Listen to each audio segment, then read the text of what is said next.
Olá pessoal, bem-vindos a mais um 5 Minutes PM Podcast. Eu estou continuando o podcast de Londres, que é onde eu comecei na última semana, falando sobre The Economist Talent Management Conference. Eu quero, nesse podcast, continuar falando sobre a gestão de talentos e sobre vários assuntos que a gente está falando relacionados aos recursos humanos. Na continuidade do painel, muito se falou sobre essa nova geração de talento, sobre essa nova, o que a gente chama de Millennium Generation, geração Y, no aumento violento na mobilidade das pessoas, ou seja, como as pessoas vão encontrando business e vão encontrando negócios em lugares muito diferentes dos lugares convencionais. Eu pego também aí o meu exemplo, eu tenho boa parte dos meus negócios fora do Brasil. Boa parte do meu trabalho, das publicações minhas são feitas em outro idioma, e isso é uma tendência que é cada vez mais parte desse conceito global, desse conceito de que conhecimento é algo global, de que o pool é global, de que o mercado é global, e isso gera uma necessidade do seguinte: qual vai ser o skill em 5 anos que, por exemplo, um gestor de projeto vai precisar ter? Qual? Será que vai ser a habilidade de fazer uma EAP? Será que vai ser a habilidade de viajar? Será que vai ser o idioma? Ou seja, são números extremamente interessantes. E na parte da tarde nós tivemos uma apresentação que o PMI fez, e foi uma apresentação muito rica em números, e ele falando que um relatório da The Economist Intelligence Unit disse o seguinte, que dentro do grupo de aproximadamente 600 entrevistados, eles falaram que a maior dificuldade relacionada a talentos é na execução. Deixa eu traduzir o que é isso. Execução significa transformar ideias em realidade. E isso é exatamente o gerenciamento de projetos. Então, assim, se falou muito sobre a capacidade e falou-se muito sobre um conceito antigo do gestor de projeto como um gestor tático. Agora nós estamos falando como um gestor altamente estratégico dentro do ambiente, né? Eu transmiti, inclusive, toda essa conferência eu transmiti, tive a oportunidade de transmitir ela pelo Twitter, e eu fui colocando isso e algumas pessoas foram comentando. Então, ou seja, olha, aquele conceito de gestão virou um conceito muito mais tático, e isso faz com que a demanda aumente muito. Olha só um número assim que eu achei extremamente positivo para aqueles que estão escutando da área de projetos. Em 2016, a gente acredita que de agora até 2016 o mundo vai precisar de 1,2 milhões de gestores de projeto cada ano. Ou seja, em cada ano ele vai precisar de mais 1,2 milhões, ou seja, é uma demanda absurda. E aí, como formar essas pessoas, né? E aí, olha só, um outro número interessante, 477 programas de formação em gerenciamento de projetos a nível de graduação, para formar o quê? 2 tipos de gestores de projeto. Aqueles que são 100% gestores de projetos, ou seja, cuja profissão, cujo trabalho é gerenciar projetos, mas também uma outra área que está crescendo enormemente, que são aqueles que não são gestores de projeto, mas têm que gerenciar projetos como parte do trabalho deles. É o que a gente chama de Functional Project Manager, é o gestor de projetos que também trabalha dentro das funções, dentro da sua área, dentro do seu mercado de trabalho. E isso tudo, gente, a gente precisa atrelar inúmeras vezes com motivação. Então, uma das perguntas que foi colocada num painel que eu gostei muito é o seguinte: como nós podemos refazer o nosso trabalho para aumentar a motivação?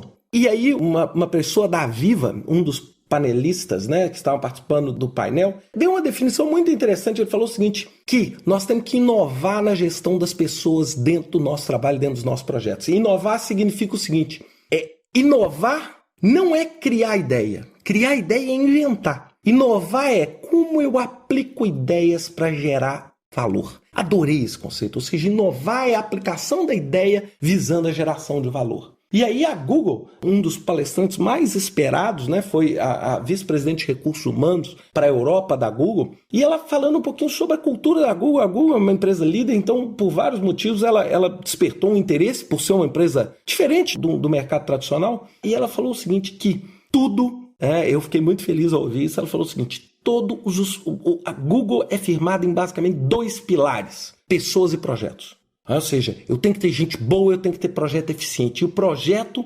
significa o quê? Inovação. E a inovação para a Google é parte da estratégia, a prioridade número 1 no mais alto nível da empresa. Não é? E a Google, ela tem um conceito de talento diferente. Ela acredita o seguinte: todo mundo que entrou na Google tem talento.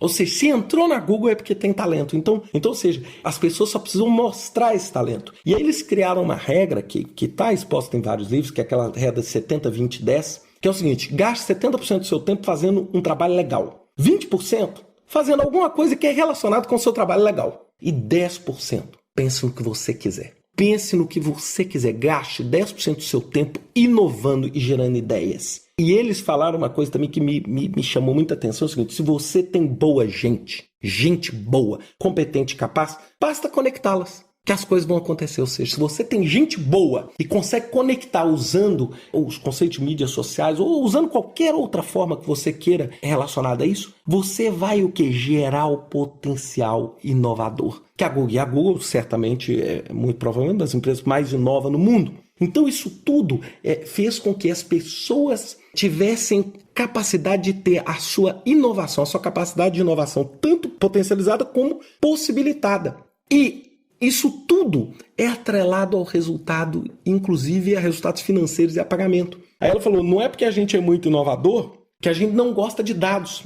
Não é? Ou seja, todos os bônus são dados de modo analítico, onde a gente mede o nível de inovação das pessoas. E esse nível de inovação leva ao quê? A um melhor bônus, a uma melhor capacidade. Então, ou seja, muito interessante esse conceito da Google. E no final do evento, a gente teve a participação da AstraZeneca, a indústria farmacêutica, que ela começou a palestra com um alerta, falando 22% da força de trabalho da AstraZeneca está a menos de 10 anos de aposentar. Ou seja, imagina uma empresa que está com a maior parte da sua capacidade de trabalho normalmente já ocupando cargos sêniores, próximo de aposentar, próximo de não trabalhar. Inclusive, a capa da revista The Economist dessa semana, que está acontecendo esse evento, é exatamente o fim da aposentadoria, né? Ou seja, alguma coisa vai ter que acontecer. Por quê? Porque a vazão da demanda por talentos, a demanda por talento está sendo muito maior do que a capacidade do mundo de gerar novos talentos para acompanhar esse crescimento. Então, é lógico, uma hora vai existir uma ruptura nisso. E o fechamento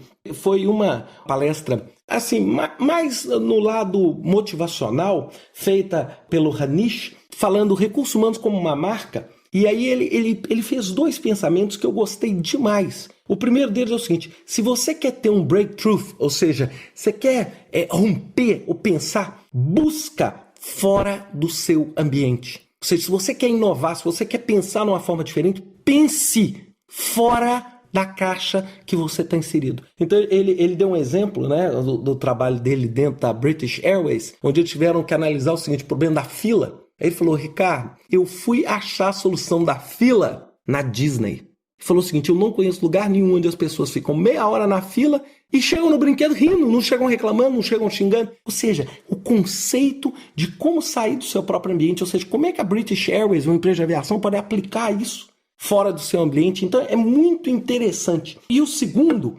pensamento, ele falou o seguinte: as coisas para gerir bem o talento tem que ser simples. Não adianta criar processos complicados. E isso bateu muito com as palavras finais também da Google, que ele falando sobre bureaucracy busters, ou seja, os queimadores de burocracia. Ou seja, tudo que a gente faz tem que ser simples, rápido e direto. E isso retoma alguns podcasts anteriores meus, de algumas preocupações que eu tenho, de algumas pessoas acharem que gerenciamento de projeto veio para amarrar. Não, ele veio para dar ferramentas para você como um canivete suíço, para que você use elas da melhor forma para chegar ao resultado que você precisa. Bem, pessoal, espero que vocês tenham gostado desses 2 podcasts e até a próxima semana com mais um 5 Minutes PM Podcast. Até lá!